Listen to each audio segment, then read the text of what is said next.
consacré à la vulgarisation des notions essentielles qui constituent euh, le maillon essentiel de nos entreprises. Donc aujourd'hui, le sujet qui nous réunit, c'est la conformité. C'est un sujet qui est plus que jamais d'actualité.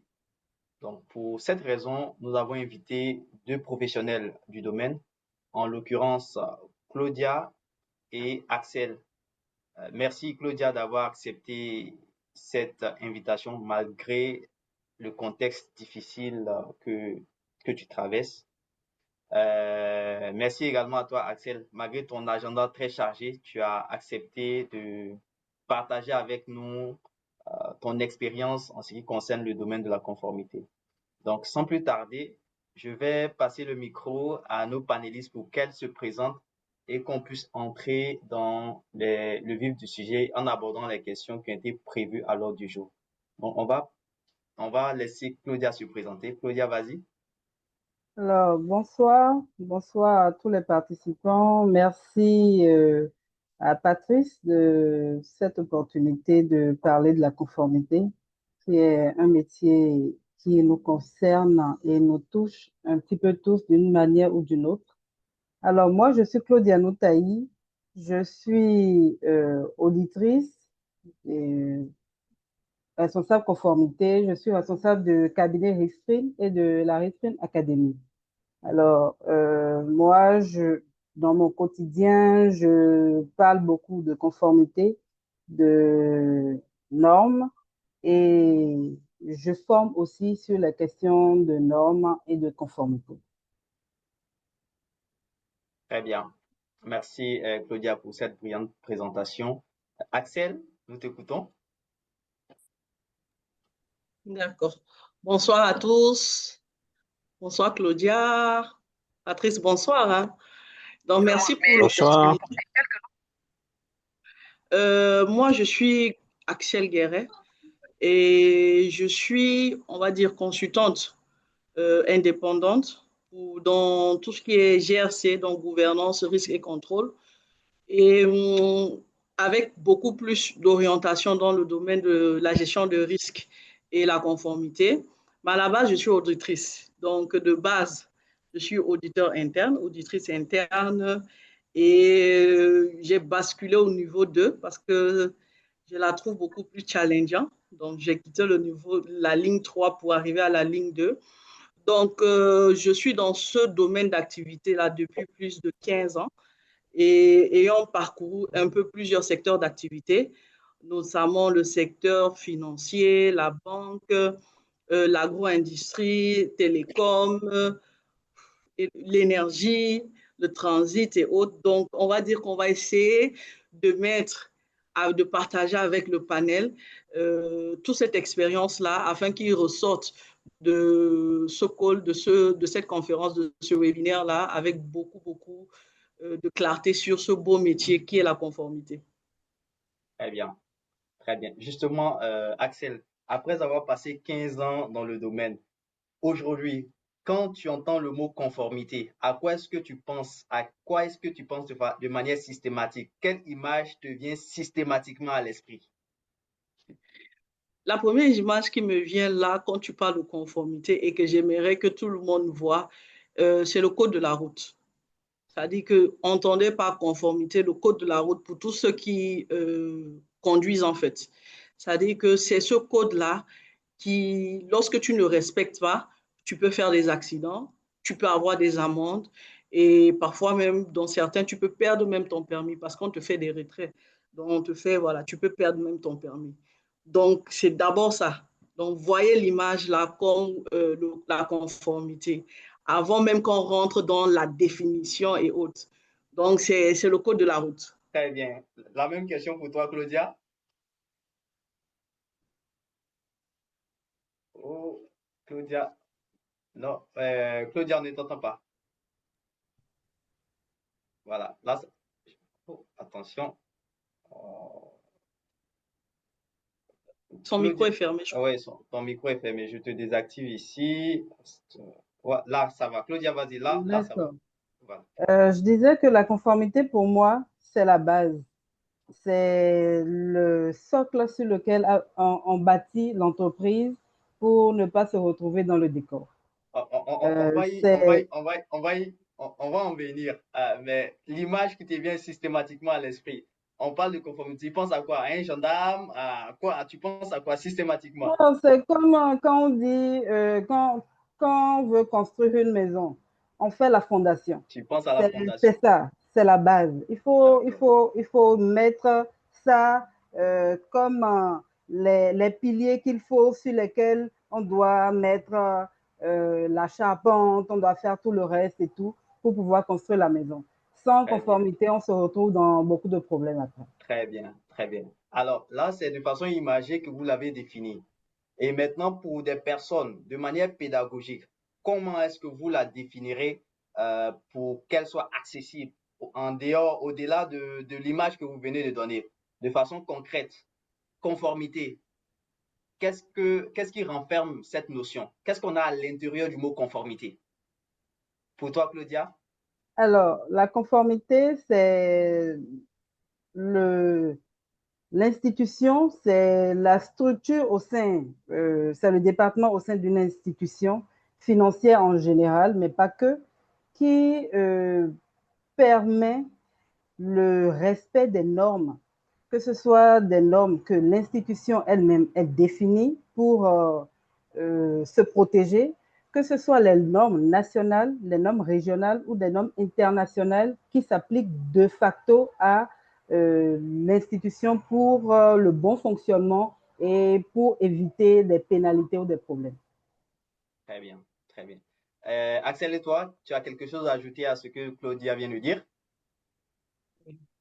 Je dirais que qu'importe le secteur d'activité dans lequel vous êtes, c'est d'abord, c'est l'ensemble, et elle l'a même si bien dit, hein, c'est l'ensemble des règles d'abord, donc les différentes règles. Et les règles sont celles que nous imposons, celles que nous-mêmes nous construisons chaque jour en interne dans une entreprise. C'est l'ensemble des processus, donc tous nos process en interne, process RH, commercial, financier et autres. Et enfin, c'est l'ensemble de nos comportements. Les hommes qui pilotent ces process-là, comment ils se comportent. Et tout ça, là, les règles, les comportements, les process, vont permettre à l'entreprise de respecter les lois. Parce que l'entreprise est dans un environnement, il faut qu'il respecte les lois. Il faut respecter toute la réglementation qui encadre son secteur d'activité. Et enfin, respecte tout ça international.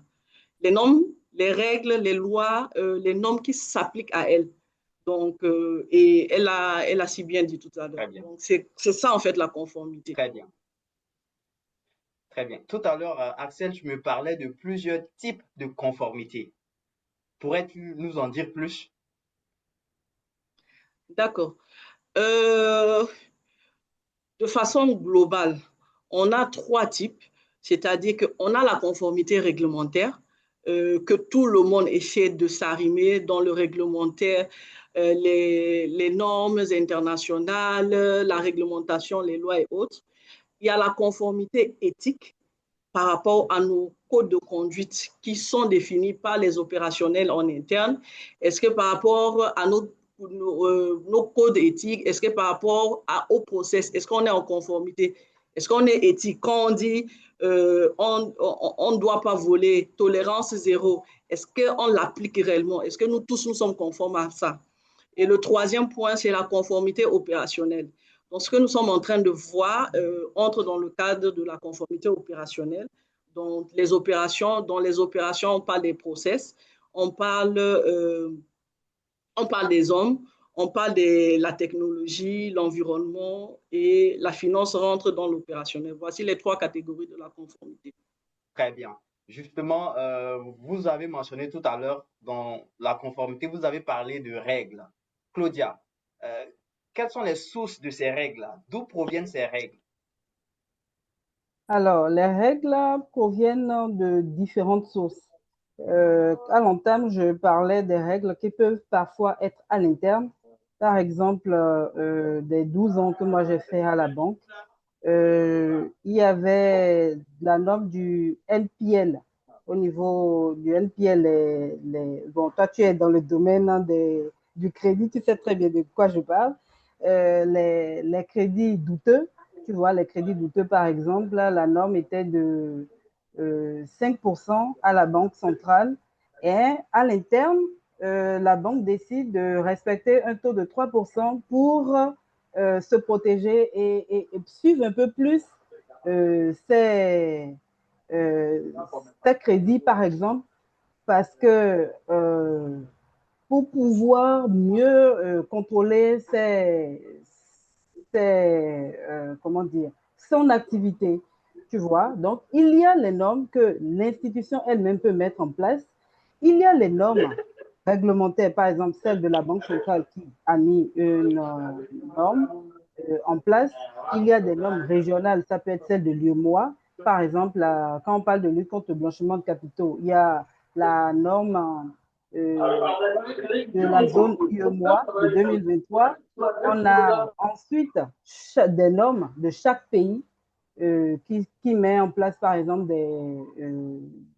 des instructions pour le respect de cette norme-là. Il y a des normes internationales aussi, puisque il y a, c'est le GAFI, par exemple, qui réglemente tout ça. Donc, le GAFI, c'est une branche de l'ONU qui réglemente tout ce qui concerne la lutte contre le blanchiment de capitaux. Mais au-delà de ça, il y a, Axel en a parlé déjà, quand on parle des normes comportementales, il y a les luttes contre la corruption, il y a les lois anticorruption qui sont en place, il y a les lois de protection des données qui sont en place, etc. Il y a plusieurs types de lois, mais tout ce qui, même les lois fiscales, hein, même les lois fiscales, parce que si l'institution qui fonctionne ne respecte pas les normes de l'État, ne paye pas ses impôts à temps, ne paye pas ses patentes, ne paye pas tout ce qu'il faut et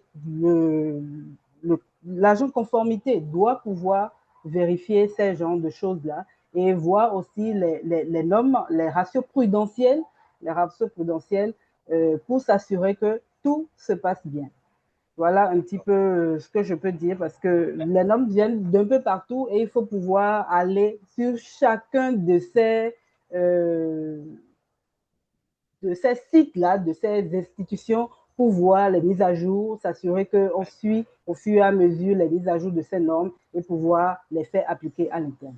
Très bien. À t'entendre tout à l'heure, on s'imagine qu'il y a une quantité importante de textes à suivre.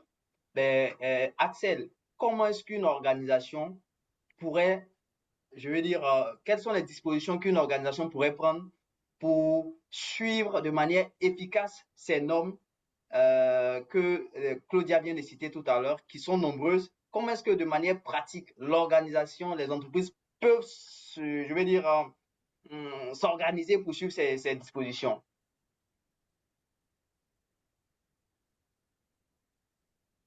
Euh, d'accord.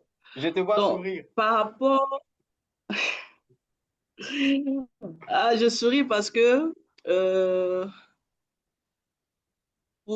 elle a parlé de beaucoup de normes. Déjà, il faut d'abord qu'en interne, il y ait une prise de conscience Ok. au niveau du top management parce que c'est énormément de normes. Et donc, le temps doit être donné par le sommet. Et avec, c'est tout le monde. En fait, la conformité, c'est l'affaire de tout le monde. Et quand je dis le temps doit être donné par le sommet, c'est que le top management doit impulser en interne à travers une sensibilisation, donc la culture de la conformité. Et ce n'est qu'à travers ça que tous les opérationnels vont prendre conscience de l'importance de ce métier-là, vont prendre conscience que déclarer les impôts à temps et autres, ben, il y a des risques qui sont derrière. Si on ne le fait pas, il y aura des conséquences. Ils vont prendre conscience que tout ce qui est GAFI, il y a des sanctions qui vont même jusqu'à la réputation de l'entreprise. Parfois, on te retire même l'agrément. Prendre conscience que tout ce qui est lié à la lutte contre la corruption, ça ne s'applique pas seulement aux dirigeants, ça s'applique à tout le monde. Donc, la bonne pratique, ça commence d'abord par la tête. C'est vrai que pour nous, j'aime dire à ceux que je coach que le poisson pourrit par la tête. Ça veut dire quoi? Pour nous, les femmes qui, je ne sais pas si vous aimez le poisson, donc lorsqu'on part au marché pour acheter un poisson, on regarde d'abord la tête. Si elle est pourrie, on n'achète pas. Et c'est pareil. Ça veut dire que dans une organisation, il faut que le top management il est ce principe, il donne le ton par rapport à la conformité et le reste va se suivre. Le responsable de la compliance, comme elle a dit, va prendre la main et va déployer ce qu'il faut pour que, de façon concrète, il y ait l'implication des opérationnels. Très bien, très bien.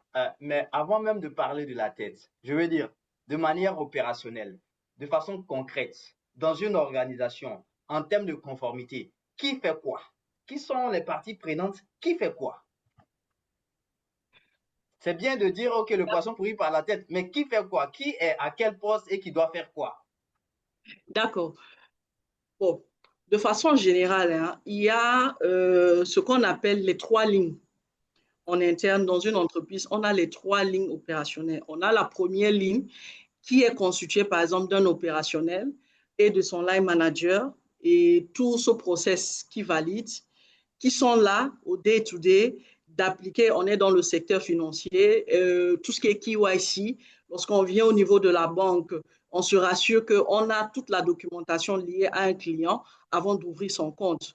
On envoie chez son line manager pour la vérification et autres. Donc, tout ce process-là, on est au niveau de la première ligne de défense. Ensuite vient la deuxième ligne où on se trouve. C'est-à-dire que tant qu'il y a des manquements au niveau de la première ligne, donc tout ce circuit-là, normalement, on doit le rattraper à notre niveau.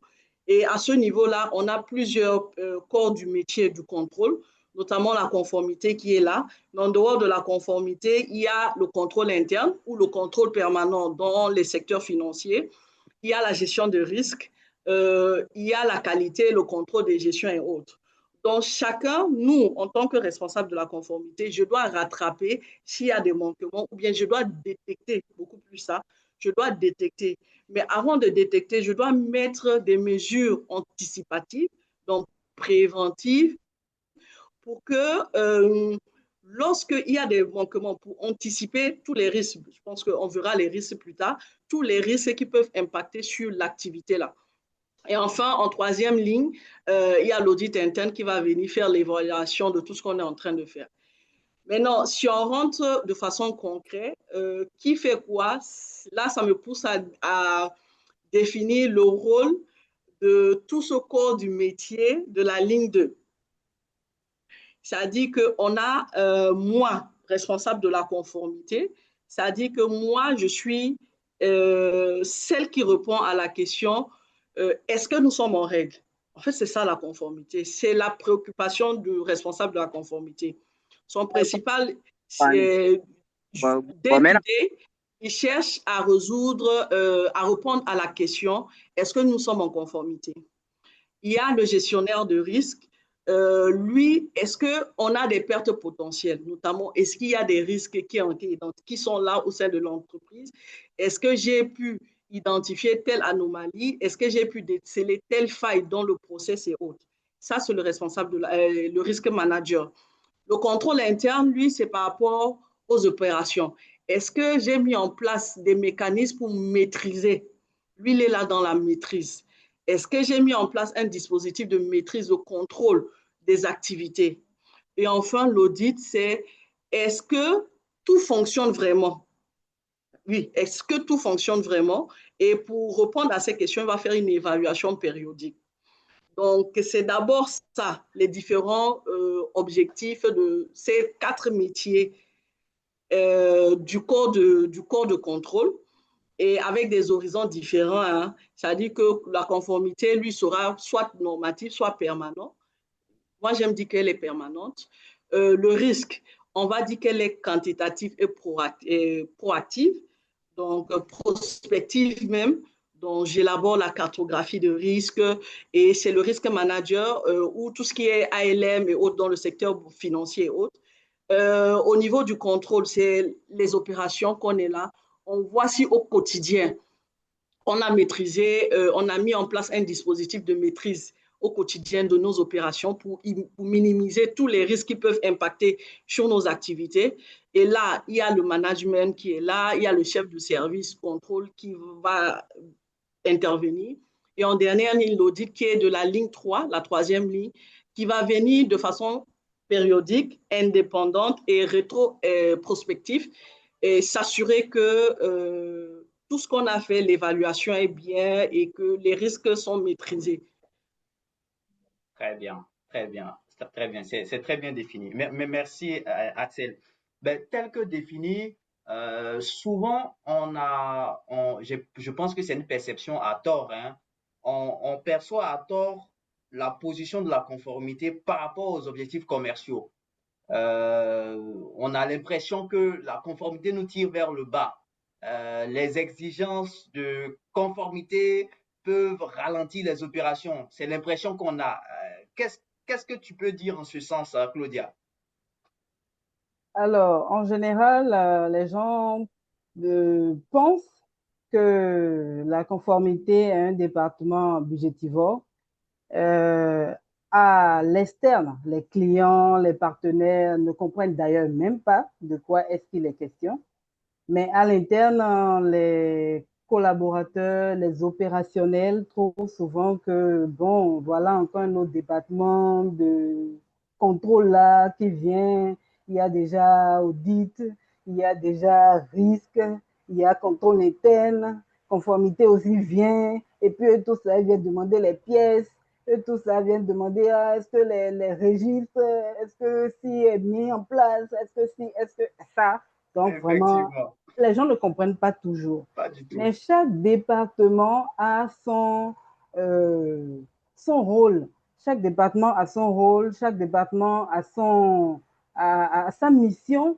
Et d'ailleurs, qui sont aujourd'hui, quand on prend le cas d'une banque, qui sont clairement définis au niveau déjà de la Banque centrale, qui les impose comme rôle à intégrer au sein de l'entreprise parce que c'est nécessaire. Et aujourd'hui, on se retrouve beaucoup dans les cas euh, de sanctions des institutions financières qu'on a vu beaucoup, justement parce qu'il y a beaucoup de choses au niveau euh, de la conformité qui ne sont pas suivies. Hein, il y a beaucoup de choses au niveau de la conformité qui ne sont pas suivies. Et quand ce n'est pas suivi, c'est que les choses, le département n'a peut-être pas été mis en place. Tout ce qu'il faut pour que le département fonctionne n'a pas été mis en place. Et c'est pas budgétivore, en fait, finalement. C'est pas budgétivore parce que quand tout est mis en place, vous n'allez pas avoir de sanctions, vous n'allez pas vous retrouver avec des pénalités à payer. On a vu 100 millions par-ci, 150 millions pour d'autres. C'est beaucoup d'argent. Un département, je ne sais pas, hein, même si on paye en grosso modo 5 millions par mois à tous les 5 millions par mois, en gros, En termes de voire 10 salaire. millions même par mois, ça fait peut-être 120 millions l'an. Et c'est peut-être mieux de payer ça que de payer 150 millions en sanctions au niveau de la Banque centrale et en plus de se retrouver avec une réputation entachée, un point noir déjà sur l'activité et que au finish, la Banque centrale soit par exemple en train de pointer du doigt cette institution-là, il faut qu'on fasse attention avec elle. Au deuxième faux pas, il y a récidive. Troisième faux pas, on peut commencer déjà par parler de, bon, l'agrément là, est-ce qu'on ne va pas mettre un OLAV, vous ne pourrez plus faire des transferts internationaux. Il y a plein de choses, il y a plein de conséquences que ça peut avoir lorsqu'on ne respecte pas les normes en matière de conformité. Donc, le département de la conformité ne bloque pas le business, il protège le business, il protège l'argent qui rentre au sein de l'institution et permet que le peu qui rentre là, que ça soit effectivement gardé et que ça ne sorte pas ensuite par des trous percés dans des sanctions et autres. Très bien, Et la très bien. pérennité d'ailleurs de l'activité. De l'activité, c'est très important. Alors, vous êtes toutes deux formatrices et vous êtes aujourd'hui externes, hein, aux institutions financières. Donc, dans vos formations, dans vos interactions avec ces institutions financières, selon vous, qu'est-ce qui explique les sanctions qui arrivent, qui se multiplient ces dernières années? est-ce le fait d'un manque de connaissances ou juste le fait d'une non-application de ces textes? C'est dû à quoi selon vous? On va Alors, moi, laisser. Ok, vas-y, Claudia. Axel ok. pourra terminer. Pour moi, il y a les deux. Moi, je suis formatrice, comme tu disais, et j'ai remarqué qu'il y a souvent des réticences, par exemple, à rappeler les normes en vigueur à l'ensemble du personnel. Et ce qui est surtout épinglé aujourd'hui, c'est les normes en matière de lutte contre le blanchiment de capitaux qui ne sont pas respectées. Et c'est ça qui est sanctionné dans beaucoup de cas aujourd'hui au sein de la Banque centrale. Alors, qu'est-ce qui se passe? Le personnel, vous vous retrouvez avec des opérationnels, des caissiers, des agents clientèle qui ont pris l'habitude, on leur a déjà dit, hein, il faut faire attention, il y a des clients qui viendront, qui vont fractionner les transactions. Par exemple, on dit, ah, tel client, il vient 1 million, 1 million, 1 million, il vient déposer 1 million, 1 million, 1 million. Ah, c'est peut-être un risque de fractionnement de la transaction pour ne pas payer 10 millions à la fois. Ils se sont retrouvés peut-être 2, 3, 4 fois dans ce cas-là. Et quand on est allé à l'investigation, le département conformité a retenu la transaction, a commencé par faire ces investigations pour regarder, demander des questions, poser des questions au client. Le client a apporté des réponses qui étaient peut-être justes, claires et que ça n'avait rien à voir avec une question de blanchiment. Donc, la vigilance commence par baisser. Je ne sais pas si vous voyez un peu, la vigilance commence à baisser. Ce n'est pas qu'il n'a pas eu l'information, mais la vigilance commence à baisser. Et ce qui se passe souvent, c'est que lorsqu'on ne rappelle pas périodiquement, et d'ailleurs c'est pour ça que l'année dernière, l'instruction 001-2025 de mars, là, a été claire.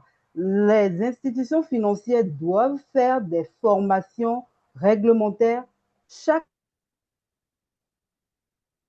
année pour former leur personnel et leur rappeler les notions essentielles en matière de lutte contre le blanchiment de capitaux pour éviter ce genre de problème. Nous, on fait les deux au sein de l'institution, on fait de notre académie, on fait les formations de certification, mais on forme aussi l'ensemble des personnels des institutions financières pour les formations de rappel.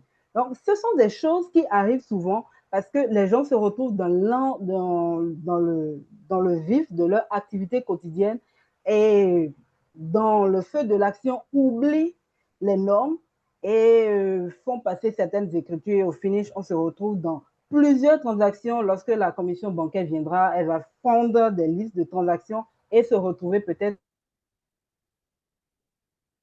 dans des opérations qui seront douteuses et qui vont créer des problèmes. Très bien. C'est Axel, tu mon veux avis. ajouter Il y a quelque aussi chose? les questions de... Oui, c'est bon. Enfin, je voulais parler aussi de la mise en place des systèmes de contrôle automatique qu'il faudrait que les institutions puissent mettre en place et suivre correctement. Parce que j'étais sur une mission il y a 2 ans où l'institution, on s'est rendu compte que le système mis en place ne contrôle pratiquement rien. Le système est mis en place, on dit un système automatique qui contrôle, mais quand on regarde à l'intérieur du système, il n'y a pas d'alerte. Il y a peut-être une dizaine d'alertes sur 6 mois. C'est pas possible. En tant que, euh, enfin, ancien de système financier, on sait tous que c'est pas possible. Il y a des millions de transactions qui passent, c'est pas possible. Donc, faudrait que les institutions puissent aussi mettre en place des systèmes qui, euh, comment dire, cadrent correctement leur activité, que les codes mis à l'intérieur soient réellement des codes, des formules qui permettent de capter les transactions frauduleuses et qui permettent de suivre tout ce qu'il faut. Très bien. Voilà. Pour toi, Axel, penses-tu que les organisations, nos entreprises sont suffisamment équipées, s'investissent suffisamment dans les infrastructures pour assurer à la fonction conformité une efficacité à toute épreuve? Je te suis pas, Patrice. On Allô? a été coupé. Allô? J'ai pas Donc, entendu la question, s'il te plaît. d'accord. Là, tu m'entends? La question, c'était de savoir, penses-tu que nos organisations investissent suffisamment dans des infrastructures, qu'elles soient technologiques, humaines ou pas, pour assurer à la fonction conformité, on va dire, pour s'assurer qu'elle ait les moyens nécessaires pour exercer ses missions? Pas forcément. Ça dépend. En fait, il y a deux cas. Il y a le cas où vous trouvez les organisations qui sont matures. Donc, lorsqu'on est dans une organisation mature qui connaît l'importance de la conformité, sa place, son positionnement, et à ce niveau-là, il n'y a pas de souci. Ça dit qu'on lui accorde la place qu'il faut, le rattachement qu'il faut, parce qu'il doit être rattaché directement à la direction générale. Donc, il y a ce rattachement-là. Elle a parlé tout à l'heure des formations. Et à ce niveau-là, en fait, c'est tout ce que nous, en tant que conformitants, on cherche. Ça, c'est les bonnes pratiques. Mais on sait que dans la plupart de nos organisations, ce n'est pas ça. Dans la plupart de nos organisations, on n'a pas encore atteint cette maturité-là. Et de ce fait, on n'accorde pas à cette fonction la place qu'il faut. En fait, c'est ça, en fait, la place qu'il faut. Et donc, et pourquoi ça? Le rattachement, les équipements, donc les ressources même. Donc, d'abord, son positionnement qui n'est pas forcément au top management, donc à l'organe la plus haute au sein de l'entreprise. Et au-delà de ça, on ne lui donne pas les moyens pour pouvoir se déployer, notamment en termes de ressources, que ce soit les ressources financières, que ce soit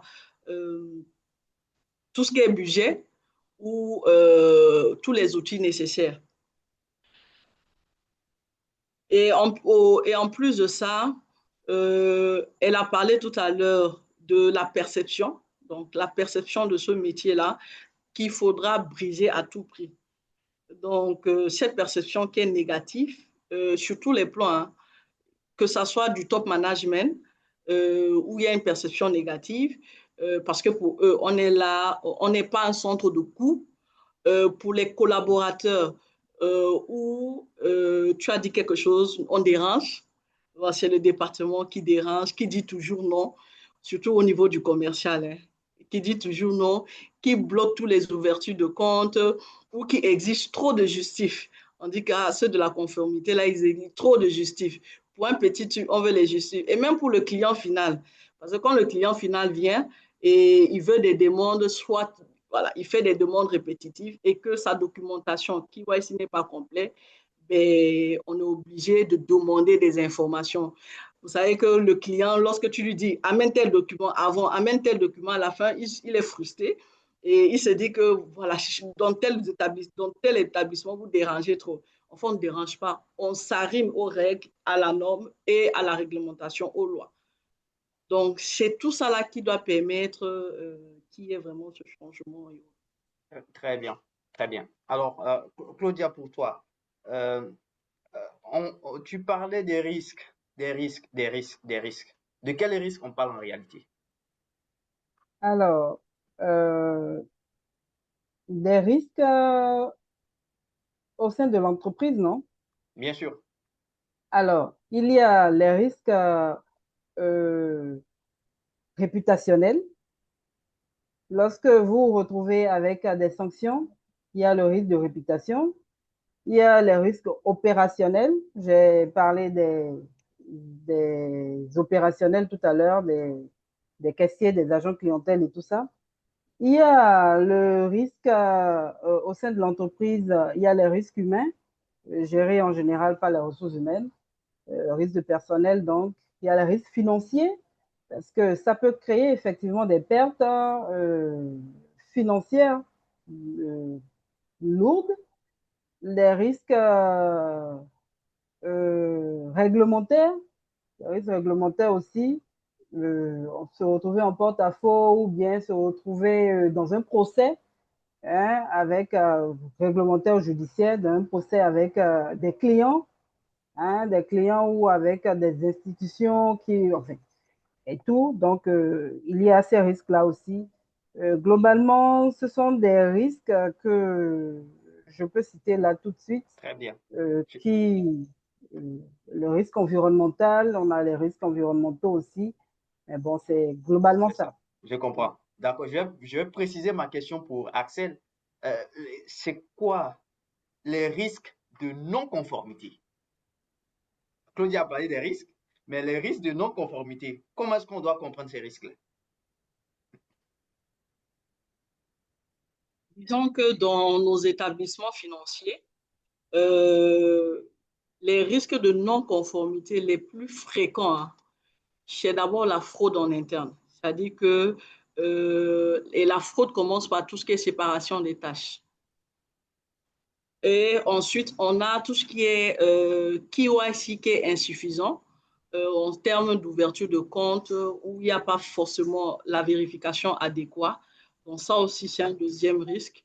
Et le troisième risque de façon concrète, il y a tout ce qui touche aux transactions avec les parties prenantes, surtout qui sont déjà sanctionnées. Et tous les établissements financiers cherchent à mettre en place un dispositif pour anticiper ou bien pour prévenir tout ce qui est fraude en interne, tout ce qui est KYC insuffisant, tout ce qui est transaction avec de contreparties, surtout sous sanction, surtout les contreparties sous sanction. Donc, de façon concrète, pour compléter à ce qu'elle a, tous les risques qu'elle a définis, on va compléter ça de façon.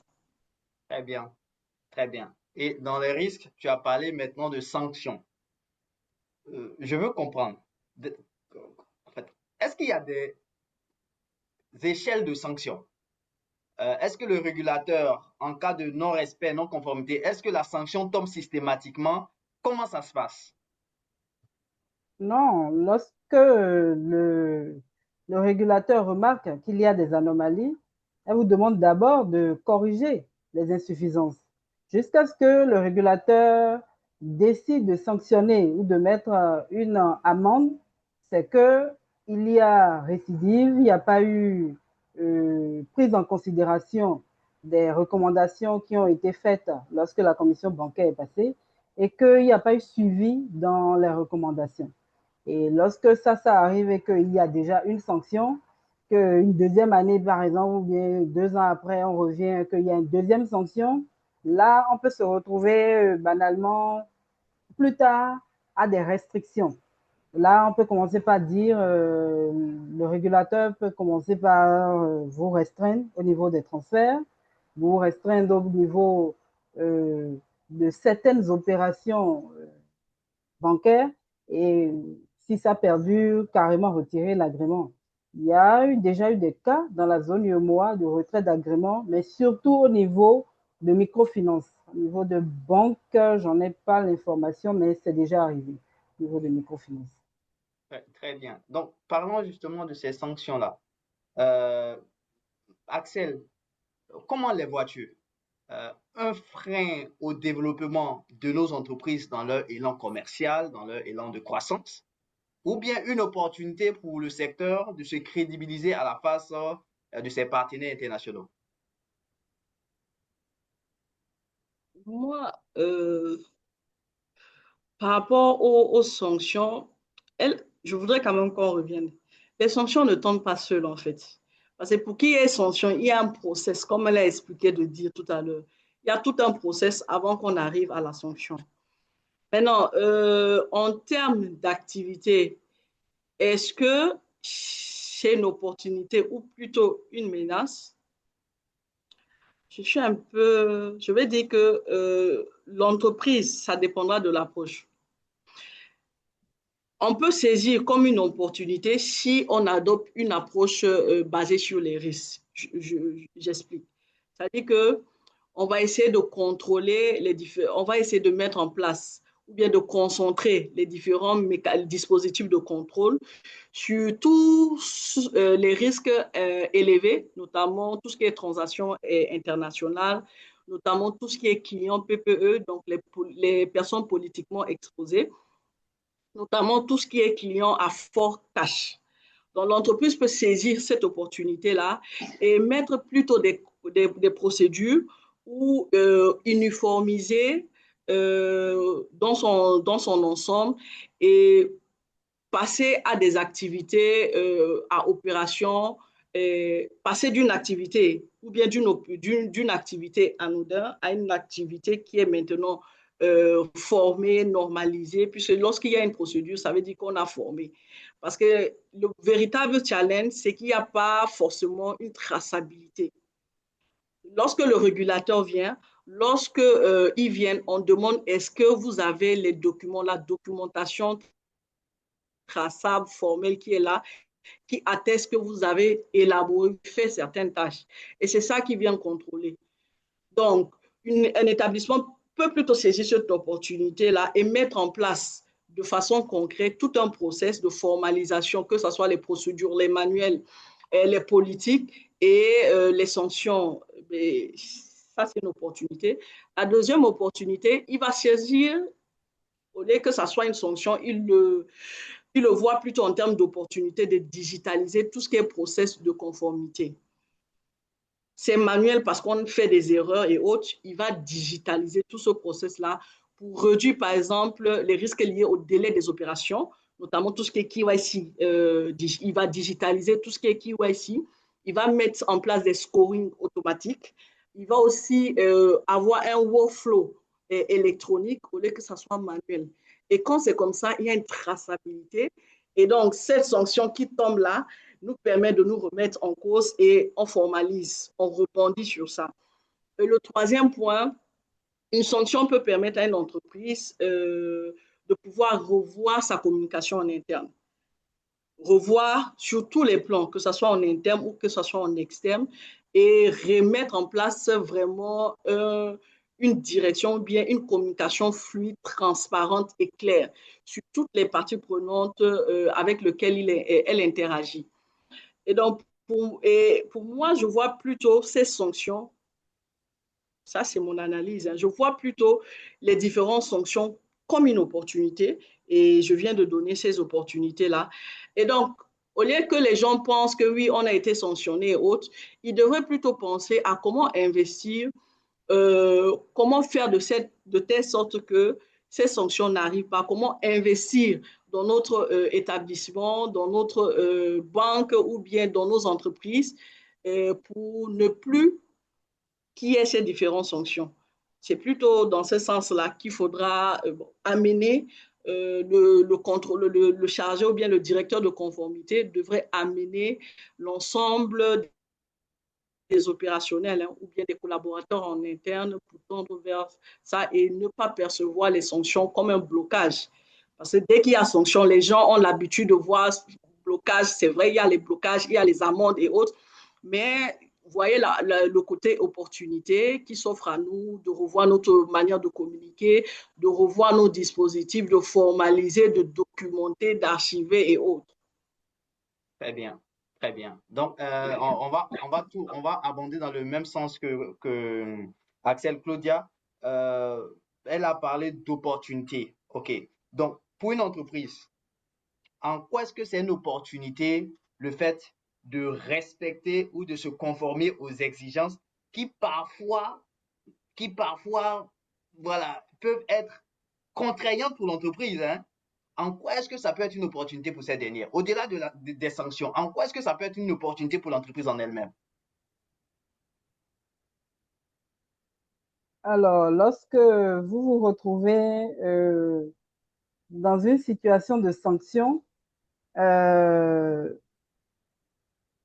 oui, comme elle a dit, c'est une opportunité. C'est une opportunité depuis le top management jusqu'au plus bas, euh, jusqu'au dernier niveau de, d'activité au sein de l'entreprise. C'est, c'est une opportunité de revoir la manière dont les choses sont faites, de revoir les dispositions qui sont mises en place et de mettre à jour les différentes normes au sein de l'entreprise. Parfois, il y a aussi les questions de procédure qui sont parfois obsolètes. Les gens, il y a des institutions qui ont peut-être des procédures qui datent d'il y a 10 ans, Il y a des lois qui sont sorties entre-temps, qui ont été mises à jour, dont les contenus ne sont plus adaptés aux procédures qui existaient et qu'il est maintenant de bon ton de pouvoir corriger pour se conformer aux normes en vigueur. Donc, c'est une opportunité, c'est le bon moment pour voir tout ce que le régulateur a relevé comme anomalie, qu'il s'agisse de procédures, qu'il s'agisse de process, qu'il s'agisse de gouvernance, de, de systèmes mis en place, de systèmes de contrôle, euh, de processus et enfin, de procédures de gestion des opérations en général, de systèmes d'automatisation et tout. Il y a des fiches aussi de KYC, hein, des fiches de KYC, les différentes questions qui doivent y figurer, etc., etc. Tout ce qu'il faut pour que la conformité puisse se documenter, prendre les informations qu'il faut pour assurer un bon suivi au sein de l'entreprise. Donc, c'est une bonne occasion de pouvoir, si on saisit bien, si on saisit au vol l'opportunité, on peut tout corriger et s'assurer que l'entreprise est désormais conforme. Est-ce qu'on pourrait dire que c'est une opportunité pour l'institution de se protéger contre elle-même? De se protéger contre elle-même. Oui, si elle prend en considération tout ce qui lui a été euh, relevé comme anomalie et qu'elle met les garde-fous qu'il faut, oui, ce sera une manière de se protéger contre elle-même et de faire en sorte qu'à l'avenir, que ça ne puisse pas enfin, que ça ne puisse pas revenir, quoi. Très bien. Mais si rien n'est fait, bon, les mêmes problèmes vont créer les mêmes situations encore et bonjour les dégâts. Très bien. Alors, on a mis là. Patrice, Oui, vas-y. si tu permets, je Vas-y, voudrais Axel. compléter quelque chose sur ce que Claudia vient de dire. Moi, pour les entreprises, j'aimerais d'abord qu'on pose les bases. Pour les entreprises qui veulent vraiment avoir perduré, ou bien les entreprises qui veulent perdurer sur le long terme, ils ne se posent pas des questions en ce qui concerne est-ce qu'on est en conformité ou pas. Parce que il faut qu'on se dise, est-ce que de nos jours, au 21e siècle ou bien au 22e siècle, est-ce qu'on peut se développer de façon durable sans conformité? Je ne pense pas. Ça dit que pour un établissement qui veut vraiment perdurer dans le temps, il ne peut pas minimiser tout ce qui est conformité. Ça, c'est d'abord ça, en fait. Très bien. Ça dit que l'avantage de la mise en place d'une conformité s'impose même à l'établissement du fait de sa vision, surtout à long terme. Et vous allez voir tous les grands établissements, hein, tous les grands établissements, je ne vais pas en citer, ils ont misé de façon massive dans leur conformité. Et c'est ça qui les a permis d'avoir l'expansion, que ça soit régional, que ça soit à l'international, dans les grands groupes. Et donc, les avantages, elle a dit, mais je vais compléter, lorsqu'on veut avoir cette notoriété, que ce soit dans la sous-région ou bien que ce soit à l'international, il y a d'abord, on se conforme. On se conforme pourquoi? On se conforme parce qu'on a besoin d'accès au financement. C'est-à-dire que l'avantage pour toi, établissement, d'être en conformité, c'est l'accès d'abord au financement. Et quel financement? Les financements internationaux. Parce que tu as besoin de ça. Et donc, les bailleurs de fonds, que ce soit, elle a parlé tout à l'heure de FMI, et donc tous ces grands bailleurs de fonds, lorsqu'ils arrivent, ils exigent des standards. Et les standards, que ce soit standards de gouvernance et de conformité, qui sont parfois très, très, très exigeants, très, très, très précis. Et avant qu'on t'accorde ces différents financements, surtout vraiment les grands, grands, grands, imaginez un peu les big bailleurs de fonds là. Et donc, une banque, qui n'est pas bien noté par ces établissements, par ces bailleurs de fonds, on ne va pas t'accorder le financement. Tu n'es pas bien noté parce que tu n'es pas en conformité avec X process, parce que tu n'es pas en conformité avec X, X, Y chose. C'est d'abord ça, l'avantage pour tout établissement, qu'importe, hein, que ce soit financier ou bien l'avantage pour toute entreprise qui aimerait perdurer dans le temps. Ça, c'est d'abord ça. Ensuite, le deuxième avantage, c'est le maintien, tout ce qui est maintien de développement des correspondants bancaires. J'explique. C'est-à-dire que l'établissement va attirer des correspondants, des nouveaux correspondants. Et face à ces nouveaux correspondants-là, il va développer des produits. Il y a tout ce qui est trade financier, les lettres de garantie, tout ce qui est lettres de crédit et autres. Ça. Donc, ces correspondants-là, pour qu'ils puissent s'intéresser à ton établissement, au développement de ça, il faut que tes différentes sources de revenus soient significatifs à tout ce qui est opération internationale et se conforment à ça. Ça, c'est le deuxième ou bien bénéfice ou avantage d'être en conformité. Le troisième, je veux parler de tout ce qui est attraction pour les grands comptes, donc tout ce qui est corporate, donc les comptes corporate et autres les grands établissements, on va dire ça comme ça, que ce soit multinationales et autres. Donc, ils vont choisir les établissements ou les banques qui ont des critères de solidité et de réputation.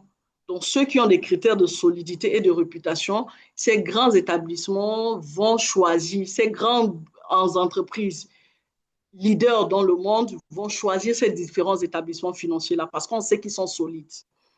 Le troisième, lorsque vous êtes en conformité, vous réduisez tout ce qui est perte potentielle ou bien opérationnelle. Et donc, lorsque vous réduisez tout ce qui est perte opérationnelle, ça veut dire que vous avez mis en place un dispositif de contrôle interne et de conformité qui est très efficace et qui permet de réduire de façon significative hein, tout ce qui est fraude interne, tout ce qui est fraude externe. Et bien évidemment, c'est très attractif pour les financeurs, les investisseurs, les bailleurs de fonds. Et enfin, en dernière position, comme avantage de mettre en place une conformité, une conformité, c'est la crédibilité. C'est-à-dire que lorsque vous avez un département ou bien une direction de conformité solide, vous êtes crédible. Vous êtes crédible en termes de notation au niveau des agences. Parce qu'on note ces grands établissements financiers, il y a les agences de notation qui sont là, notamment Moody's, ou, je sais pas, en Afrique de l'Ouest, il y a Oui, Bloomfield. Bluefit, exactement. Voilà. Donc, ils vont noter ces établissements et on va, ça va permettre d'intégrer au niveau de la. Lorsque tu as une bonne notation, ça veut dire que tu es intègre au niveau de la qualité même de ta gouvernance, des évaluations et bien évidemment, tu as une bonne note. Et sur le marché financier des capitaux et autres, lorsque vous avez une bonne note de notation, ben, tout le monde converge vers vous. Donc, plus de ce que Claudia a énuméré, voici d'autres avantages qui poussent les grands établissements, les grands services financiers à s'investir vraiment massivement dans la conformité. Très bien, très bien. Alors, je me permets d'aller dans le chat pour lire quelques commentaires. Euh, à court terme, la conformité peut ajouter des étapes de contrôle qui peuvent être contraignantes, mais à long terme, elle renforce la solidité, la transparence et la crédibilité du système financier. Merci à Yasmine Koné qui a posté ce commentaire. On voit également le commentaire de Tranquillin, intervention captivante. La conformité, c'est effectivement la garante de la norme et de la réglementation, ainsi que la ligne de défense qui permet la protection du patrimoine d'une institution donnée. Et on voit également, moi je suis dans le domaine bancaire, la conformité à travers la veille réglementaire, les sensibilisations et les contrôles réguliers nous ont aidés à améliorer nos prises de décision et de manière à nous positionner. Très bien. À première vue, on pourrait croire qu'elle va à l'encontre des objectifs commerciaux, mais au final, on s'en rend compte elle nous est avantageuse en consolidant notre position et en protégeant notre patrimoine. Merci à Franklin qui a partagé ce commentaire.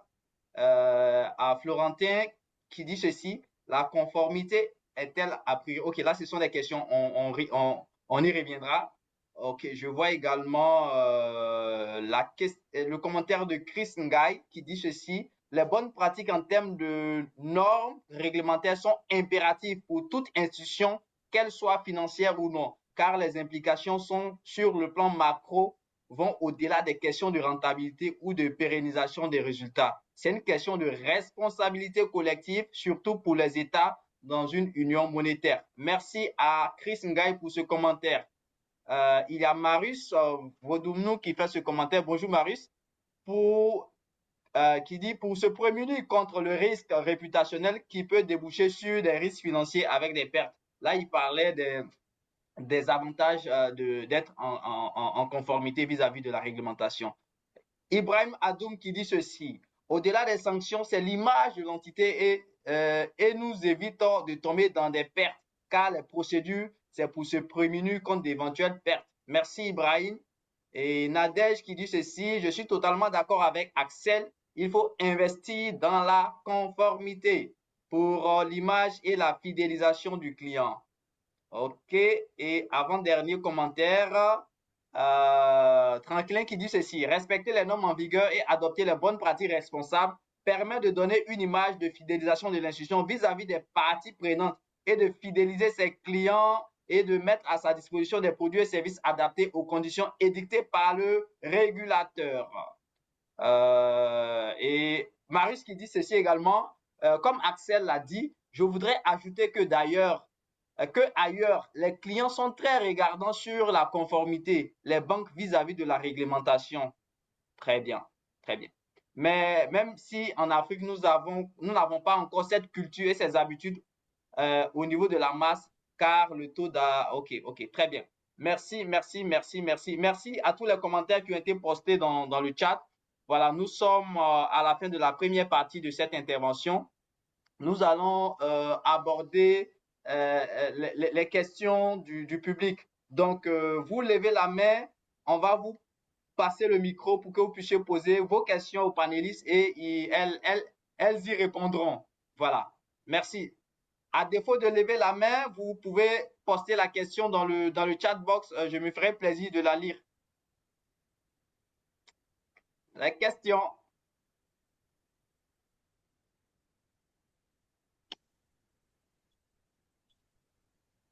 Des questions. OK.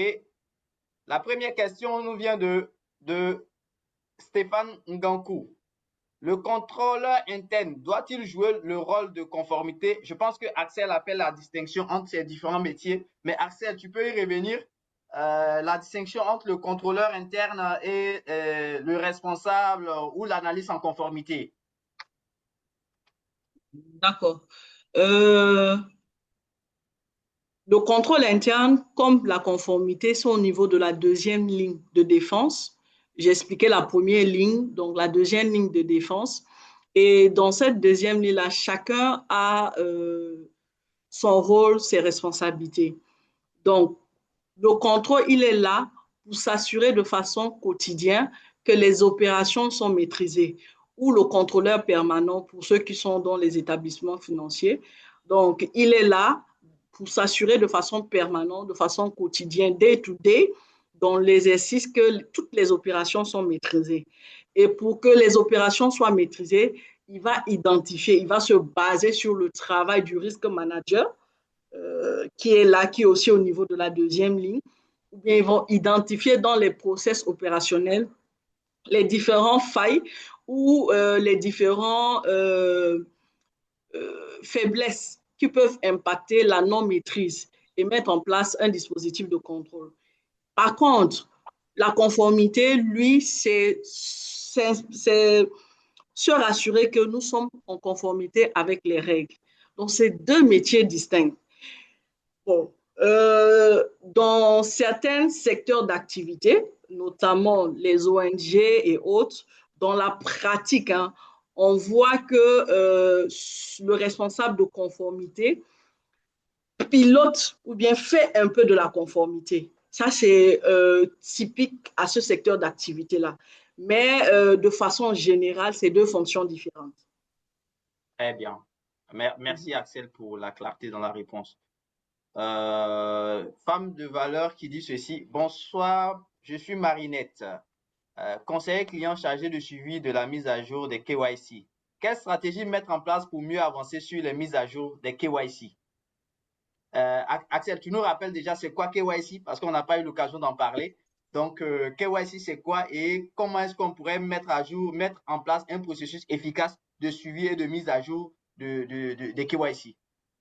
D'accord. C'est la connaissance de son client, know your customer. Donc, il faut connaître son client avant d'entrer en relation. C'est-à-dire que tout établissement financier accorde de l'importance. Avant d'ouvrir ton compte bancaire, on te demande certaines documentations. Notamment, on demande est-ce que ta pièce d'identité, ta CENI ou ton passeport, on te demande soit ta domiciliation, ce que tu fais, ton activité, tu fais quoi. Donc, tout ça fait partie de la documentation avant d'ouvrir son compte. Donc, pour l'aider à mieux vraiment agir sur cette activité-là, il n'y a pas de secret, hein, c'est respecter ce qui est dit. Parce que, elle va m'excuser, mais c'est une vérité. Euh, dans la pratique, parce que ce service-là veut vraiment faire, on va dire, pas le chiffre, mais veut atteindre ses objectifs. Et donc, on a tendance à pouvoir bypasser certains critères au niveau des ouvertures de compte et on se dit qu'on va le régulariser après. Dans la régularisation après, on oublie. Et lorsque ça arrive à notre niveau, au niveau de la conformité, on bloque. Et lorsqu'on bloque, ça devient un combat entre ce service-là et nous, parce que nous, on veut bloquer leur activité, alors que nous, on essaie de les aider au mieux. Donc, madame, il n'y a pas de secret, c'est seulement respecter ce qui est dit. C'est-à-dire que si sa pièce d'identité est périmée, tu n'ouvres pas son compte. Elle va aller renouveler avant que tu viennes ouvrir. Si c'est à 2 jours, pareil, sa pièce d'identité doit être à jour. Tu dois te rassurer que c'est bien clair. Tu dois te rassurer que la personne qui est sur ta photo, là, c'est lui que tu vois. Parce que si ça remonte, on va bloquer. Tu dois te rassurer que toute la paperasse qu'on demande pour l'ouverture des comptes, c'est exactement ça, avant de donner ton go et de remonter à nous. Et surtout, n'hésitez pas à alerter, à remonter, parce qu'on a cette impression qu'il y a cette brisure-là de communication. Il n'y a pas de peur, n'hésitez pas à remonter si vous avez des doutes. En cas de doute, remontez systématiquement, je dis bien systématiquement, au niveau de la conformité pour qu'on puisse vous apporter surtout l'appui dont vous avez besoin parce que nous sommes là pour vous en fait. Nous sommes là pour vous et nous sommes là pour que ce que vous faites soit conforme. Autant si vous êtes en conformité, nous, quand ça arrive à notre niveau, on dit seulement que OK, go. Et on est tous bien, tout le monde atteint, vous atteignez vos objectifs. Nous, si on atteint nos objectifs, on sourit, on perçoit les bonus et autres. Voilà. D'accord, pensez à nous pour les bonus. D'accord, une question pour Claudia, de Ruth Gell. S'il vous plaît, j'ai une question. Que pensez-vous du secret bancaire et de la LBCFTFP? Donc, LBC/FT/FP. Un thème plutôt technique. Lutte Claudia? contre le Oui, d'argent. lutte LBCFT et tu peux rappeler un petit peu la question, s'il te plaît? LBC, LBC, FT, FP. Oui, oui. Et Voilà. quoi déjà? La question, c'est que pensez-vous du secret bancaire et Secret de la bancaire, d'accord. LBCFTFP? Alors, pour rappel, pour ceux qui ne savaient pas ce que c'est que la LBC-FT-FP, c'est la lutte contre le blanchiment de capitaux et le financement du terrorisme et la prolifération des armes de destruction massive. C'est ça la LBC-FT-FP. Alors, quand on parle de ce combat-là, de cette lutte qui est surtout celle des institutions financières. Le secret bancaire est un petit peu mis de côté. On ne va pas se mentir. La première chose, on vérifie toutes les transactions de tous les clients, que ce soit un client habituel, que ce soit un client inhabituel. Lorsque la transaction atteint un certain montant, on doit pouvoir faire les vérifications qui s'imposent. Lorsque la personne est une personne politiquement exposée, par exemple, il y a d'autres types de contrôles qui doivent se faire aussi, par exemple, et les, euh, toutes les vérifications euh, qui sont requises par la loi ne permettent pas forcément de protéger, de faire respecter le secret bancaire qui voudrait qu'on ne divulgue pas. Mais est-ce qu'on pourrait vraiment parler de, de divulgation du secret bancaire puisque les personnes auxquelles euh, on doit remonter l'information, c'est le régulateur. On va faire peut-être une déclaration de soupçon au niveau de la CENTIF. On va faire peut-être une déclaration de soupçon et faire un point mensuel à la CENTIF, à la Banque centrale, sur les transactions de plus de 10 millions, de plus de 50 millions. C'est réglementaire. C'est réglementaire et il ne faudrait pas voir dans cela une, euh, euh, un manquement au secret bancaire ou un manquement à la protection des données du client. Non, ce n'est pas contradictoire puisque ça nous protège tous. Si quelqu'un est en train de recevoir de l'argent pour financer le terrorisme, aujourd'hui, tous nos pays pratiquement sont confrontés un petit peu à ça, d'une manière ou d'une autre, en tout cas dans la zone UEMOA. On ne peut pas se permettre de lésiner sur cette question-là parce que c'est pratiquement tout le monde qui est exposé à ça et beaucoup, et le pire quand on parle des questions de financement du terrorisme encore, le blanchiment de capitaux encore, c'est de gros montants. On sait que c'est 10 millions, c'est 50 millions, mais quand on parle de financement du terrorisme, c'est parfois de l'argent 50 000 envoyés ou bien 500 000 envoyés pour acheter des tonnes de coupe-coupe pour pouvoir aller tuer les gens dans les villages ou bien ramasser les moutons des gens pour aller faire. Vous savez très bien tout ce qui se passe. Donc, les vérifications sont importantes et lorsque vous vous retrouvez en face de clients dont les noms sont déjà répertoriés dans les applications qui sont utilisées, il est important de pouvoir faire un rapport sur ces personnes-là et pouvoir remonter l'information au niveau du service de la conformité pour qu'une déclaration de soupçon puisse être faite comme il se doit. Très bien, très bien. Alors, je vois une question de Tranquilin ici. En cas d'astreinte comme sanction pour un établissement financier, à qui incombe la responsabilité à l'interne?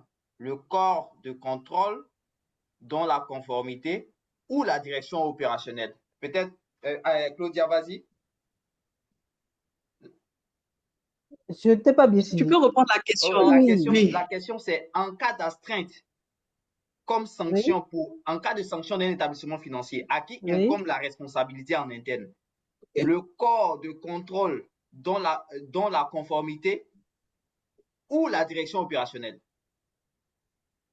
Alors, lorsqu'une entreprise est sanctionnée, d'office, c'est les deux. C'est les deux parce que est-ce que la direction de la conformité a mis en place tout ce qu'il faut pour que euh, pour que la sanction ne puisse pas être, ne puisse pas venir. Est-ce que tout ce qui a été, tout ce qu'il faut est mis en place? Est-ce que les outils d'automatisation sont opérationnels? Est-ce que les fiches de KYC sont contrôlées périodiquement? Est-ce que les vérifications, les procédures sont mises à jour périodiquement? Est-ce que les contrôles sont faits sur les transferts périodiquement? Est-ce que les montants des transactions, 10 millions, 50 millions, est-ce que le point est fait effectivement de façon systématique à la CENTIF, à la Banque centrale? Est-ce que tout est fait? Maintenant, si ce n'est pas fait au niveau du service de la direction de la conformité, la responsabilité entière vient d'abord de la conformité parce que les services opérationnels ne sont pas censés connaître tout ce qu'il faut pour éviter les problèmes de blanchiment de capitaux ou les normes à respecter. Donc, les premiers responsables, d'abord, sont au niveau de la conformité. Les deuxièmes responsables viennent ensuite au niveau des opérationnels. Est-ce qu'on a mis en place, est-ce qu'on a fait tout ce qu'il faut, mais malgré tout, lorsqu'on vient faire les contrôles, on trouve tous les jours des anomalies au niveau de l'opérationnel. Si l'anomalie vient tous les jours au niveau de l'opérationnel, malgré que les contrôles sont faits, là, l'opérationnel sera sanctionné durement et comme il faut pour manquement. Très bien. Donc, Parce Patrice, qu'il oui, faut vas-y. déjà rappeler que les services de contrôle, on a on a des obligations de moyens, on a des obligations de moyens de mettre en place les choses qu'il faut et pas forcément des obligations de résultats.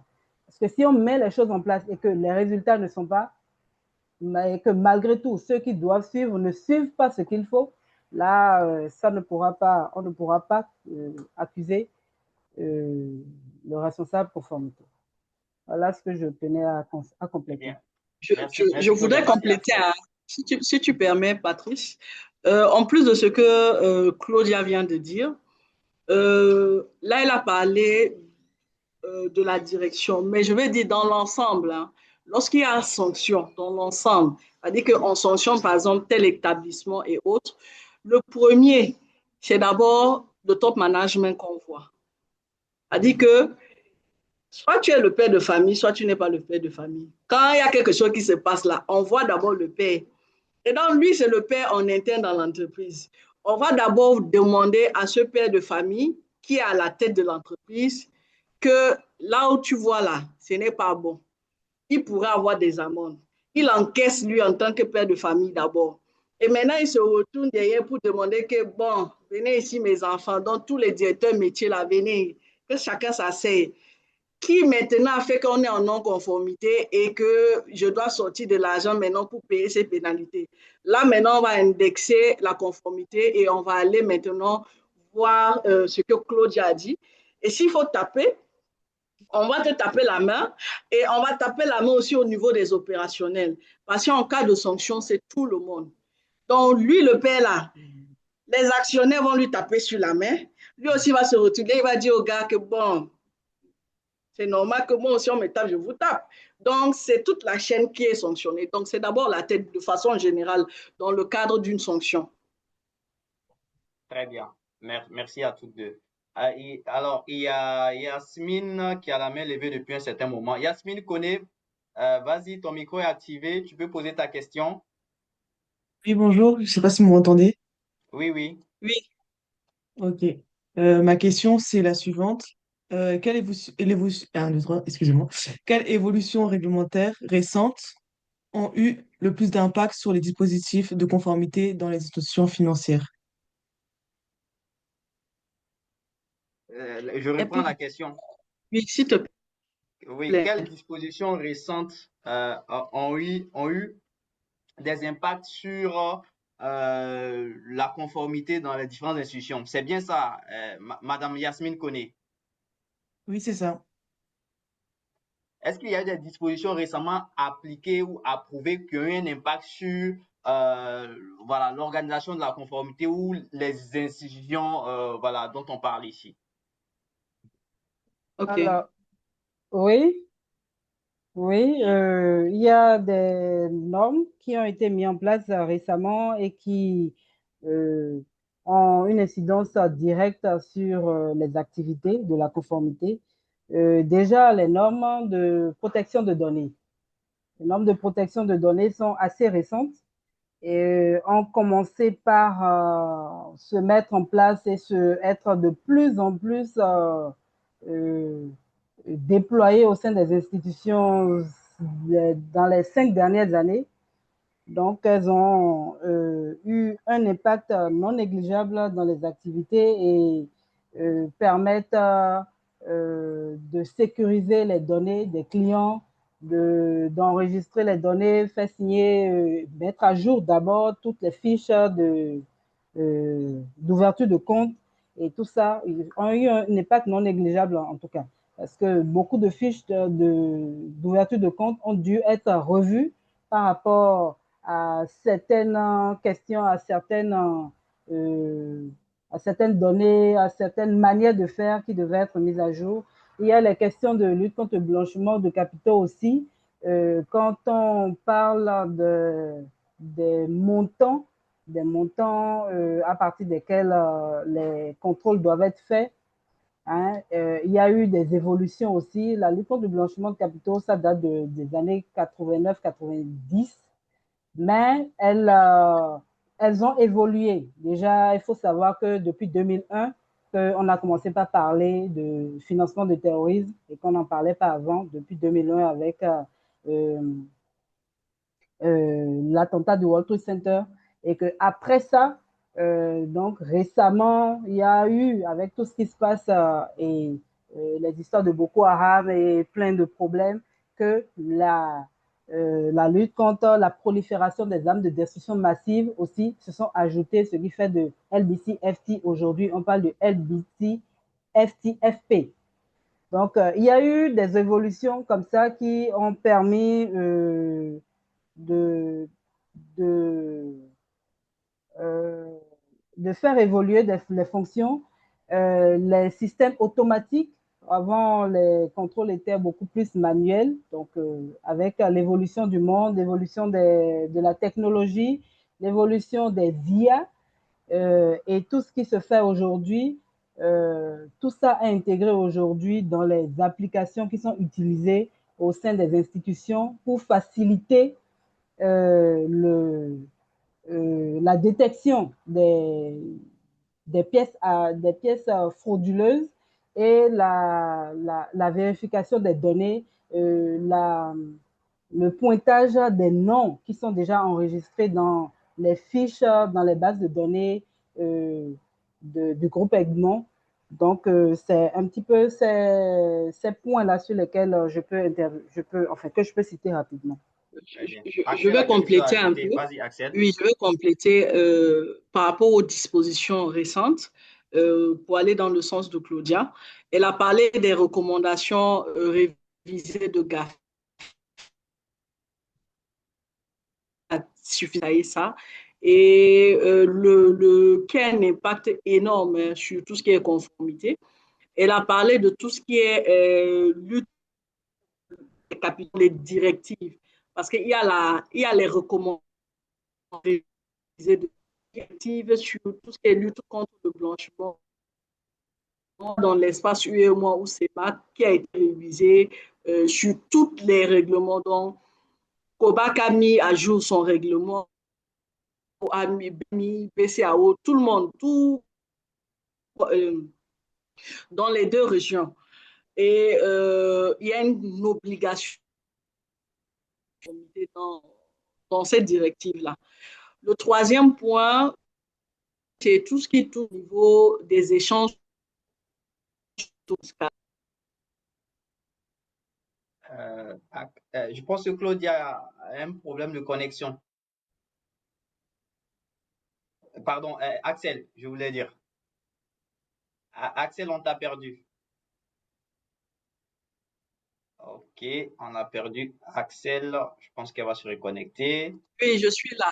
Donc, D'accord. je disais qu'il y a tout ce qui est Foreign Account Tax Account Compliance, donc tout ce qui touche à la transparence fiscale, qui fait que la conformité est au cœur.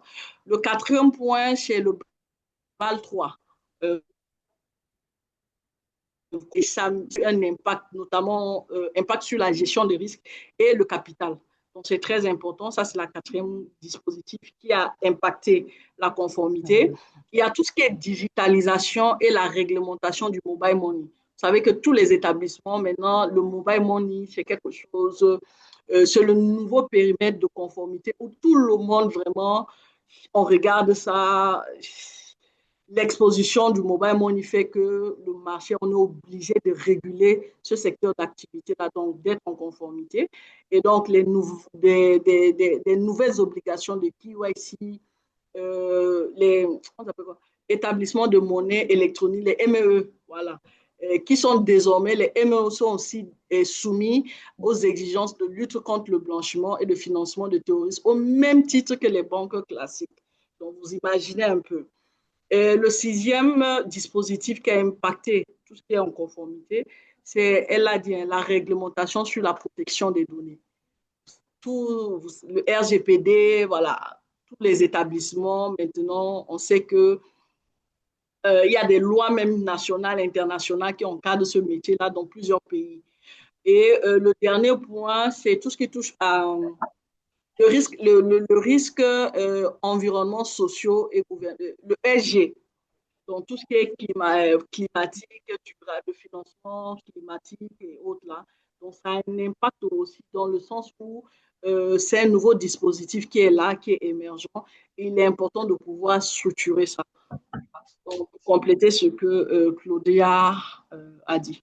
Tu as parlé des éléments très intéressants, mais malheureusement, je pense que les trois premiers, on ne les a pas bien entendus. Si tu peux revenir sur les trois premiers que tu as cités, j'ai l'impression qu'on ne les a pas bien entendus. Les recommandations de Gafi, les Ok. recommandations révisées de Gafi.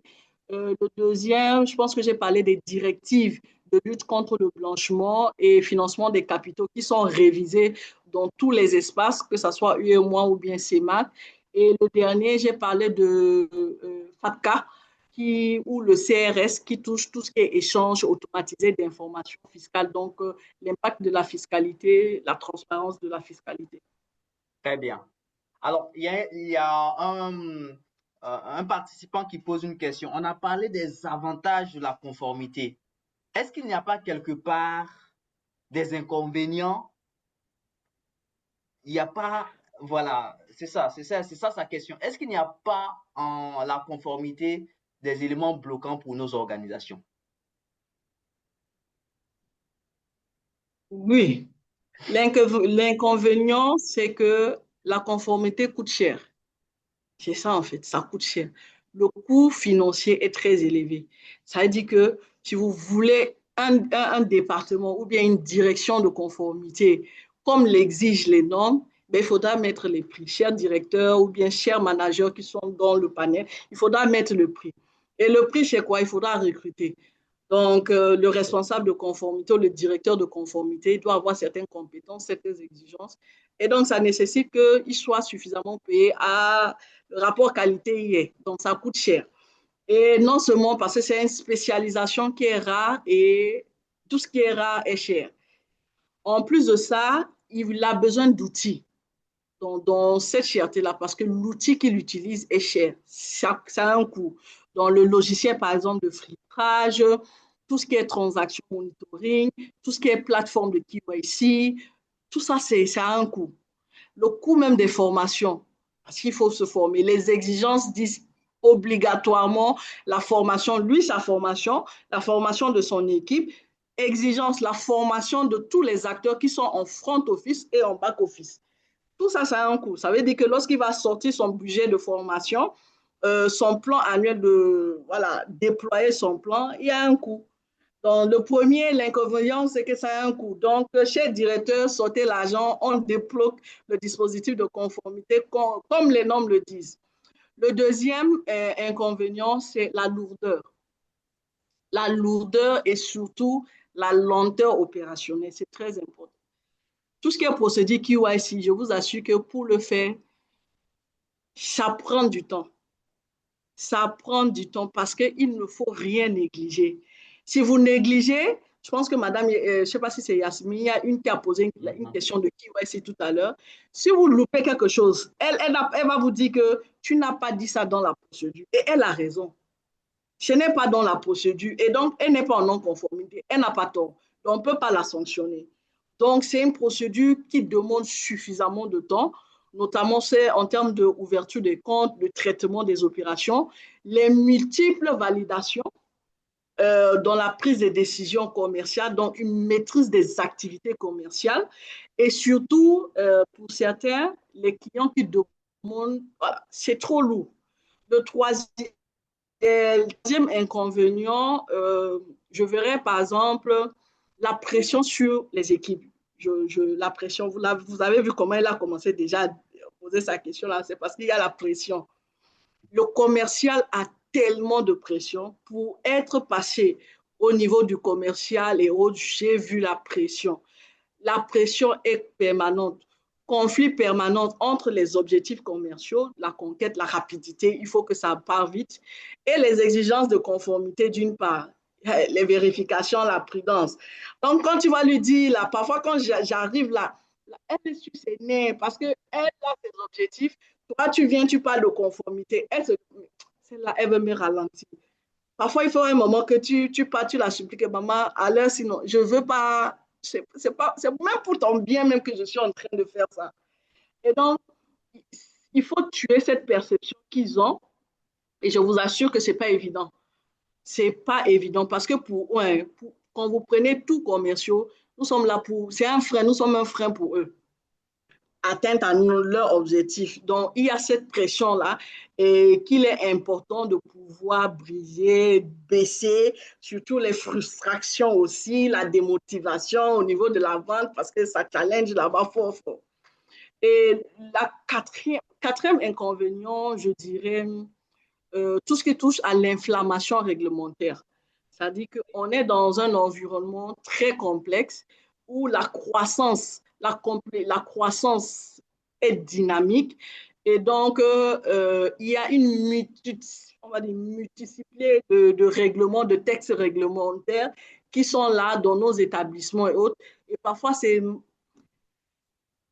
les textes sortent, pour comprendre même les textes, c'est un autre problème. Pour l'appliquer encore, c'est un autre problème. Donc, tout ça fait que c'est un inconvénient et c'est difficile, c'est difficile. Donc, voici un peu de façon résumée comme ça les différents inconvénients. Mais le premier là, est très crucial. Hein. Très important. Merci. Marius à la main levée. Marius Boudounou. Vas-y, Marius. Oui, bonsoir, chers panélistes. Bonsoir, Claudia. Bonsoir, Axel. Bonsoir, Patrice. Vraiment, merci pour la brillante présentation. Et je voudrais poser, je ne sais pas si c'est une question ou un apport, mais je voudrais demander à nos chers panélistes, et Patrice, toi-même y compris, hein, étant donné que, vu l'expérience que vous avez tous dans le secteur financier, notamment au niveau de la banque, est-ce que vous avez pensé un jour avoir un recueil des différentes sortes de risques que chaque expert métier, c'est-à-dire chaque fonction à son niveau aura à faire face pour qu'on ait un recueil de ces différents risques et pour essayer de trouver des mesures de mitigation face à ces différents risques. Et là, ce serait peut-être un recueil qui, je ne sais pas si le régulateur a prévu. Par exemple, quand on prend au niveau des différentes transactions suspectes, il y a des formes de transactions que je prends par exemple Claudia que je connais dans son parcours elle a fait plusieurs services contrôle de caisse et tout. Durant son parcours, est-ce qu'elle a eu à rencontrer des pratiques, par exemple, que ce soit au niveau interne ou externe, qu'elle peut, par exemple, partager au cours de cette formation comme retour d'expérience et essayer de trouver des éléments pour pouvoir faire face, se prémunir de ces risques-là. Voilà un peu ma préoccupation. Merci, Marius. C'est une très bonne proposition. Je pense que Claudia, en tant que formatrice, intègre ces modules-là dans ses formations. Claudia, tu me corriges si je me trompe. C'est pareil aussi Oui. pour Patrice, c'est pareil pour Axel. Voilà, donc je note que c'est important ce point-là de cartographie. J'ai vu un participant a soulevé cette question-là, cette question de cartographie des risques. Claudia, comment, comment ça se passe? Alors, la cartographie des risques permet de faire un point des différents problèmes auxquels l'entreprise a déjà été confrontée depuis sa création et qui permet de faire un état des risques qui ont déjà été atténués, des risques qui sont moyens et des risques qui sont critiques et qui doivent être en même temps euh, atténués pour que l'entreprise ne puisse pas se retrouver à mal ou ne se retrouve pas dans une situation de pénalité ou de situation où elle pourra être sanctionnée. Pour répondre à la question de Marius Vaudounou, il faut prendre des formations, il faut vous inscrire aux formations pour avoir plus de notions. Mais il a parlé de recueil. Je vous invite aussi à retrouver mon livre qui est disponible sur les plateformes en ligne que vous pourrez payer, télécharger. L'auditeur et le contrôle interne à la colonne vertébrale de l'entreprise. Plus de 100 notions et explications pour mieux aborder le contrôle et l'audit interne en entreprise. Il faut rappeler que je suis à la base auditrice. J'ai fait l'audit tout le temps en banque, et en télécommunications, fintech, euh, dans le secteur énergétique aussi. Donc, bref, c'est un petit peu D'accord. ça, mon corps de métier. Donc, je vous invite à retrouver ça dans ce livre-là, dans lequel vous aurez un petit peu tous ces détails-là. En plus des formations pour mieux comprendre et aller beaucoup plus loin, il faut prendre une formation certifiante pour vous perfectionner Très, en conformité. Voilà. très bien. Très bien. Parlons de Patrice, recommandations. Oui, Axel? oui, tu permets D'accord. sur Toi, la tu vas répondre. cartographie.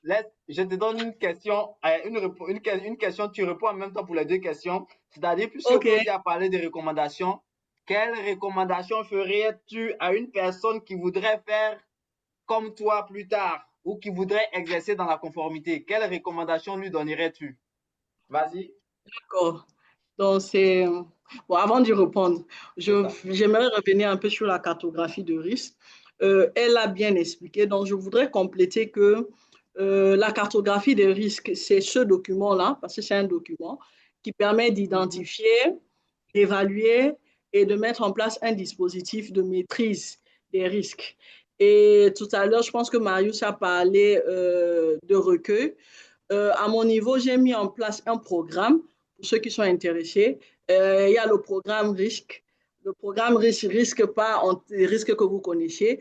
Donc, voir le risque beaucoup plus comme un rituel dans nos activités quotidiennes, de telle sorte que dans l'exercice de nos fonctions, chaque opérationnel doit identifier, doit savoir que son activité est à un risque, que celle qui nettoie, par exemple, le sol, elle sait qu'elle doit bien faire son activité parce qu'il y a le risque qu'elle laisse un peu de l'eau et on vient, on marche, on glisse et vous connaissez Ce ce qui qui arrive. suit. Et donc, c'est de positionner le risque en tant qu'organe stratégique dans une entreprise, parce qu'on parle du risque, mais c'est, voilà, les gens n'ont pas on va dire, les gens n'y accordent pas de l'importance. Et donc, le programme risque est là. Pour ceux qui sont intéressés, vous pouvez me contacter après pour vous donner toutes les informations liées à ce programme-là. Et pour répondre à ta deuxième question, pour ceux qui veulent embrasser ce métier, qui est un très beau métier d'ailleurs, et je dirais d'abord, euh, hum, hum, d'abord, chez vous former, parce que c'est ça d'abord. Il faut avoir les compétences dans ce domaine-là. Et elle a dit, prenez nos formations, formez-vous d'abord dans ce domaine-là. Vous vous formez, vous pour avoir au moins la base, parce que c'est un métier qui est normé, donc il faut avoir d'abord la base.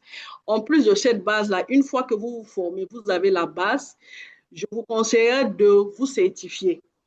parce que la certification vous donne cette valeur ajoutée et pour mieux vous vendre à l'international.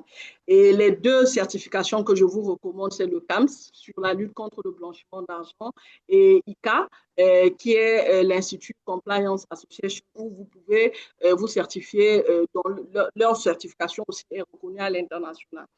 Donc, en plus de ça, de l'aspect certification, il est important que vous créez votre réseau.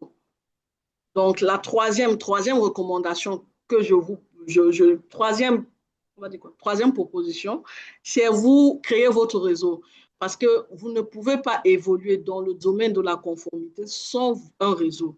Le réseau vous permet de vous mettre à jour dès qu'il y a une information, dès qu'il y a une nouvelle norme, GAFI, LGBT et autres. Vous pouvez ne pas la voir, mais Claudia peut la voir, elle publie dans le réseau, automatiquement, vous avez le réflexe.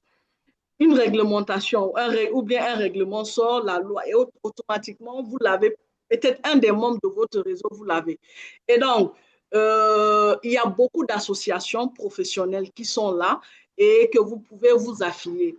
Celle que je suis secrétaire générale, c'est SIACA. Vous pouvez le voir sur Internet.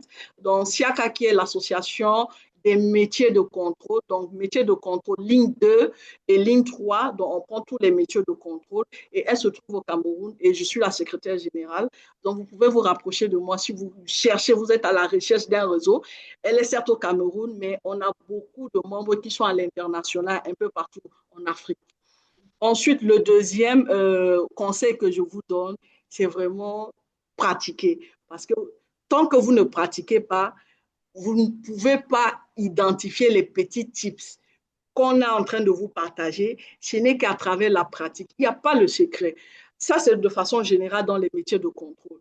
Les métiers de contrôle, il n'y a pas le secret. Même si tu lis les livres, là, c'est théorique. Oh. Les livres, là, sont théoriques. La pratique, c'est autre chose. Donc, il faut aller sur le terrain. Même si tu es directeur là-bas, sur le terrain d'abord. Tout, c'est sur le terrain.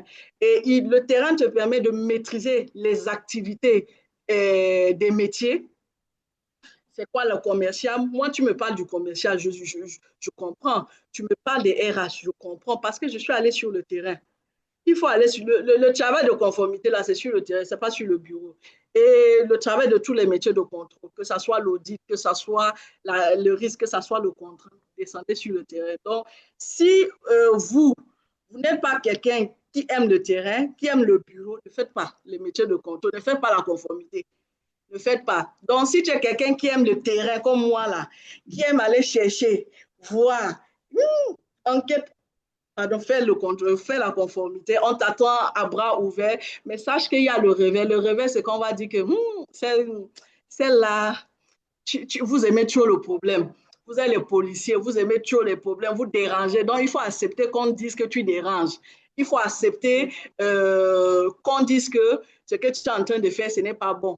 Il faut accepter certaines réalités, qu'on n'est pas en non-conformité. Tu le sais, le manager, il sait, mais parce qu'il y a pression, beaucoup plus des objectifs de finances, financiers et autres, on ferme les yeux. Il faut aussi accepter que voilà, c'est comme ça. Donc, voilà le conseil que je prends. Très bien. Étant donné qu'on parle de conformité, il est important que nous-mêmes, nous soyons conformes à ce qu'on a dit au départ de ce panel. On a dépassé l'heure définie de 10 minutes. Donc, je m'excuse pour ce dépassement. Je m'excuse également auprès des participants qui ont laissé des questions pertinentes dans le chat, mais dont qu'on n'a pas eu le temps d'aborder. Je m'excuse auprès d'eux. Et pour l'ensemble des participants, je vous enverrai l'enregistrement de la session accompagné des liens, des profils de nos deux panélistes et leurs différentes formations pour que vous puissiez entrer en contact avec eux et n'hésitez pas surtout à creuser cette piste-là. Donc, merci infiniment. Que Dieu vous bénisse. Passez une bonne soirée. Bye bye. Bye bye. Merci Au beaucoup. revoir. Merci. Au revoir. Merci beaucoup. Merci. Merci bien.